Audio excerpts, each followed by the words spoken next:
안녕하십니까. 파주 성경침례교회 자매입니다. 명절이 끝나고 나니 몸도 마음도 조금 지치고 힘이 들었습니다. 한글 킹제임스 성경을 만나고 성경대로 믿는 그리스도인이 되면서 스스로 다짐한 것이 있는데 일주일에 적어도 2번은 꼭 구령을 하자였습니다. 누가 시켜서 하는 것은 아니지만 하나님의 은혜로 값없이 받은 구원의 감격이 너무 컸기에 이 감사와 기쁨을 다른 혼들에게 전하고 싶었고, 당연히 그리스도인이라면 혼을 이겨오는 구령은 반드시 해야 할 일이라 생각되었습니다. 하지만 명절이 있어서인지 이런저런 일로 구령을 한 번도 못한 채 금요일이 되었습니다. 주일날 부를 찬양 24장을 연습하던 중 주님 피로 온전히 대속했네, 누구든지 믿으면 사함 얻네, 모든 죄인 주 앞에 회개할 때 그 즉시로 예수께 용서받네. 이 가사에 마음이 뜨거워지며 당장 복음을 전하고 싶어서 야당역으로 나갔습니다. 바람도 몹시 불고 추웠지만 하나님께서는 복음을 많은 사람들에게 선포하게 하셨습니다. 전도지를 받아가는 사람들에게 당신의 죄는 하나님의 피로 이미 용서받았습니다. 지금까지 모르고 사셨죠? 이 사실을 마음으로 믿고 고백하면 구원받습니다. 지금 믿으시면 절대 지옥 가지 않습니다. 라며 복음을 전했습니다.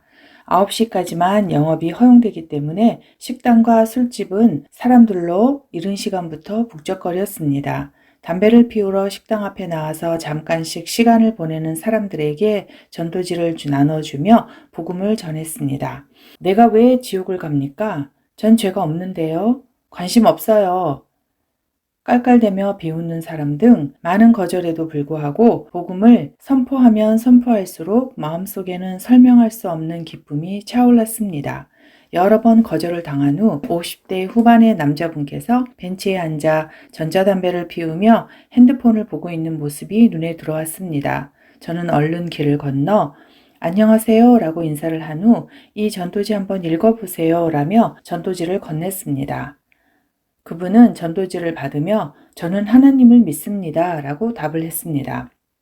하나님을 어떻게 믿으세요? 라는 질문에 하나님께서 살아계심을 믿는다고 답을 했습니다. 맞아요. 하나님께서 살아계신 걸 믿는 건 정말 중요해요. 하지만 더 중요한 게 있어요. 하나님께서 살아계신 것만 믿으면 구원을 받을 수 없거든요. 하나님께서 육신을 입고 이 땅에 오신 분이 예수님이세요. 그분이 십자가에서 우리의 모든 죄를 다 용서해 주셨어요. 이제까지 모르고 사셨잖아요. 우리의 죄가 해결되지 않으면 하나님이 살아계신 걸 믿어도 절대로 구원받을 수 없어요. 우리는 모두 죄인이기 때문에 이 죄 문제가 해결돼야만 구원을 받을 수 있어요. 라며 복음을 전했습니다. 그분은 본인이 죄인인 것을 인정하고 영접 기도를 진심으로 따라했습니다. 구원을 받은 후 그분은 어린아이처럼 좋아했습니다. 그 모습에 책갈피 전도지까지 제가 선물로 드렸습니다. 그리고 나서 몇 사람에게 복음을 전한 후 멀리서 보니 그분은 여전히 책갈피 전도지를 읽고 있었습니다. 그분을 보면서 듣든지 안 듣든지 복음은 반드시 지속적으로 전파되어야 한다는 생각이 들었습니다. 전도지를 받아간 사람들이 꼭 읽고 구원받기를 기도드립니다. 부족한 저를 구령자로 불러주셔서 복음을 선포할 수 있는 은혜와 담대함을 주신 하나님께 다시 한번 감사를 드립니다.